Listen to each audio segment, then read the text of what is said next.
Welcome to the Slop Farm. Enjoy the video. Power off the Xbox Series S and unplug all cables from power and TV.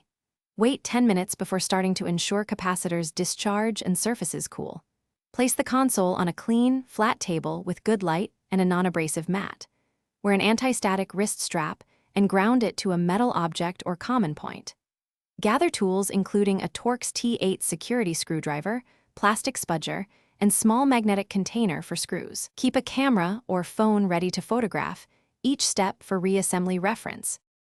Locate the 2 visible screws under the small warranty label on the rear panel.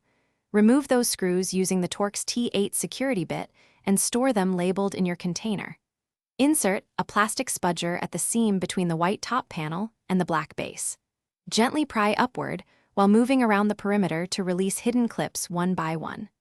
Avoid prying too far in one spot to prevent cracking the plastic shell. Lift the top panel away carefully and set it aside on your mat. With the top panel removed, identify the ribbon and power cables connecting the modules. Disconnect each cable by lifting its connector straight up, avoiding sideways force or bending. Remove visible Phillips screws securing the metal shielding and slide the shield away to reveal the internal modules. Locate the SSD mounting screws and remove them, then lift the SSD straight out of its slot by the edges. When removing the motherboard or fan assembly, unscrew fasteners and handle parts only by their edges. Keep each screw group and Thanks for watching. Consider subscribing if we helped you today.